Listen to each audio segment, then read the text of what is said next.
vamos a hablar de las medidas de síntesis dentro de la estadística descriptiva.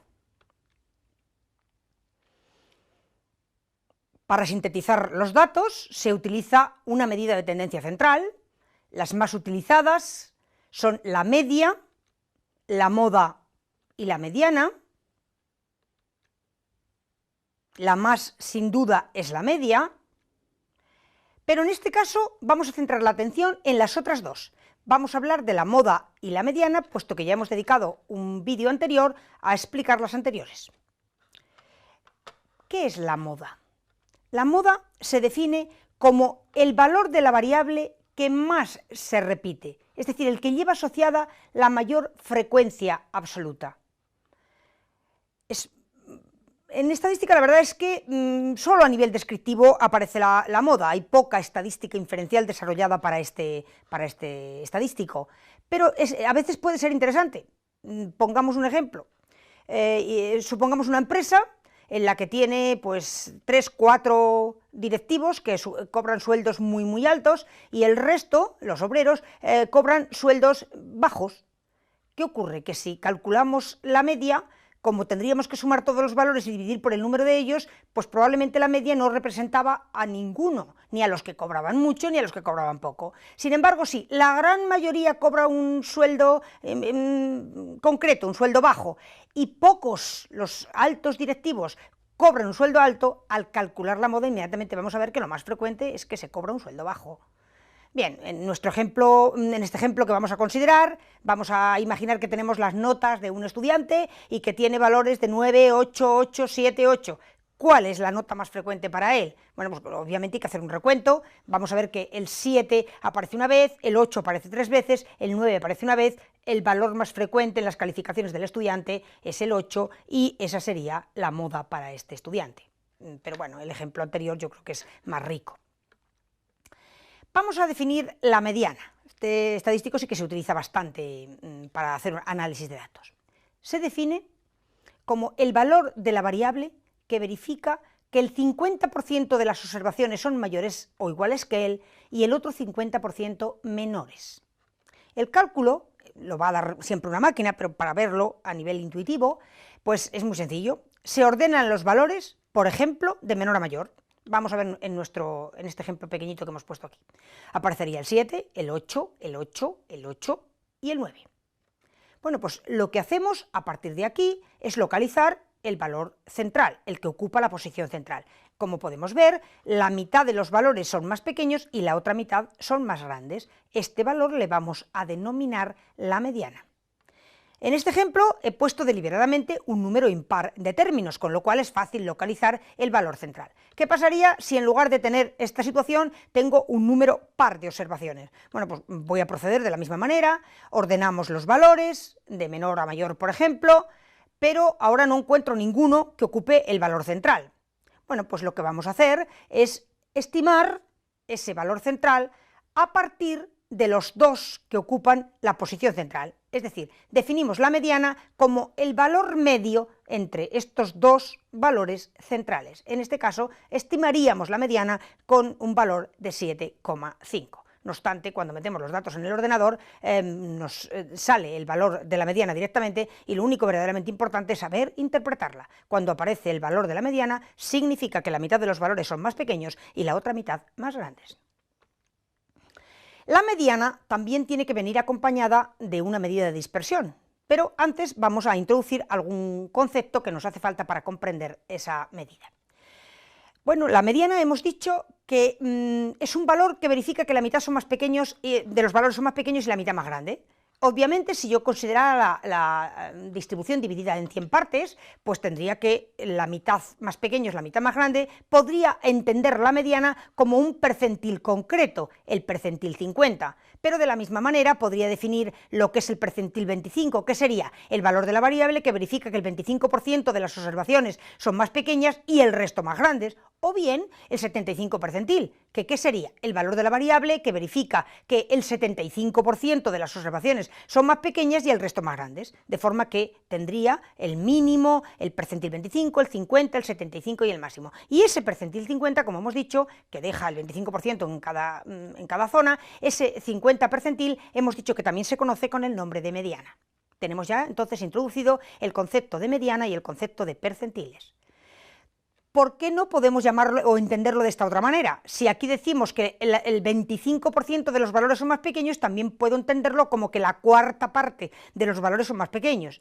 Y de la misma manera tendría la posibilidad de definir el primer cuartil, el segundo cuartil y el tercer cuartil. Estos tres conceptos se utilizan muchísimo en estadística descriptiva, lo que es la mediana, que es el 50 percentil y el segundo cuartil, y cualquier percentil sería interesante, pero específicamente el 25 se corresponde con el primer cuartil y el 75 se corresponde con el tercer cuartil. Ya tenemos ahora preparados los conceptos para poder definir esa medida de dispersión que es necesario que acompañe siempre a la mediana.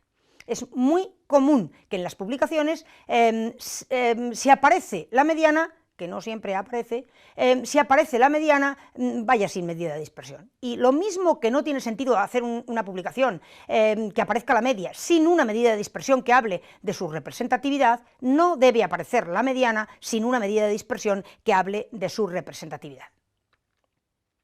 ¿Cómo se define el recorrido intercuartílico? Pues se define como el tercer cuartil menos el primer cuartil. Evidentemente podría poner el 75 percentil menos el 25 percentil. Lo que pasa es que, como lo llaman intercuartílico, por eso hemos hablado de los cuartiles y de cómo está definida esa medida de dispersión.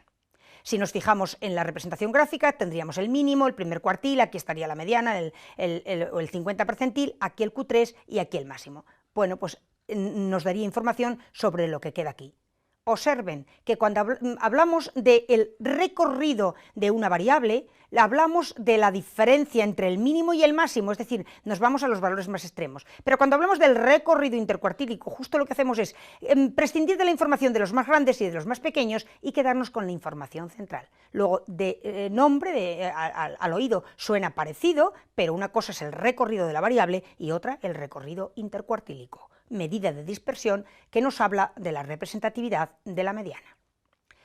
Vamos a terminar con un gráfico muy frecuente, muy común en los trabajos estadísticos, y es un gráfico muy común ahora. Este gráfico fue presentado por Tukey o Takey, como queramos llamarle, y aparece en la literatura en la década de los 70. Sin embargo, curiosamente, está ahora en las publicaciones científicas cada vez usándose más. Y han pasado casi 40 años. Bueno, ¿qué es un boxplot? La verdad es que podemos llamarlo en castellano gráfico de caja con bigotes, pero es como poco, en fin, es más interesante llamarle boxplot. Incluso aunque sea en castellano, la gente habla con este término. Bueno, ¿y qué es? Pues eso es una caja y tiene efectivamente unos bigotes. ¿Cómo se crea la caja? Que es lo importante. Bueno, hay programas que las colocan en posición vertical y otros que los colocan en horizontal, pero vamos a interpretar este, que es el más frecuente. Bien, esta caja se pinta de la siguiente manera. La base de la caja se hace corresponder con el primer cuartil. La tapa de la caja se hace corresponder con el tercer cuartil. Y dentro de la caja se pinta la mediana, que como sabemos es el segundo cuartil o el 50 percentil, lo que nos guste, como nos guste llamarlo. Y fuera de la caja se pintan valores extremos que en unos programas son el 10 y el 90 percentil, en otros no, pero desde luego son percentiles extremos. Bien, aquí aparece este gráfico y observamos lo siguiente. Bueno, he puesto un ejemplo en el que tiene información para un grupo de varones, inventado lógicamente, y para un grupo de mujeres. ¿Yo qué veo aquí? Pues lo primero que vemos es que la mediana en este caso no está en la mitad de la caja. ¿Esto qué traduce? Que va a haber una distribución que no va a ser simétrica, es decir, los datos se van a alejar del supuesto de la típica campana de Gauss, que es, diríamos que sería esto. Entonces, aquí hay una desviación, va a haber, también está marcado porque hay un bigote más largo y otro más corto. Observen que la altura de la caja, la diferencia que hay entre la tapa la base y la tapa, es el recorrido intercuartílico. Nos habla exactamente de la dispersión que acompañaría al valor de la mediana. Si comparamos un estudio con otro, nos damos cuenta que en el caso de las mujeres hay simetría, porque vemos que la mitad arriba y la mitad abajo son prácticamente idénticas. Los bigotes son prácticamente igual de largos. Sin embargo, hay mayor dispersión en las mujeres, el estudio que estemos haciendo, que en los varones. Luego, un gráfico tan sencillo sintetiza muy bien toda esta información. Tenemos representados los percentiles o cuartiles, tenemos representada la mediana, tenemos información sobre su recorrido y nos permite hacer estudios comparativos muy interesantes. Para terminar, hablamos de unos puntitos que generalmente salen fuera de las cajas. Esto lo generan los programas, tú le das los datos y el programa genera los boxplot. Lo importante es que sepan interpretar lo que eso significa. Observen que la anchura de la caja cuando está en vertical no tiene ninguna información, solo la altura de la caja. Si estuviera en horizontal sería justo al revés, pero en este caso lo ancha que yo pinte la caja no tiene ningún interés, es solo lo alta que es. Bueno, vamos a los outliers, vamos a estos puntos que aparecen fuera de los extremos de los bigotes. Bueno, pues cuando aparece un punto de estas características nos está indicando que es un valor que sale del patrón general.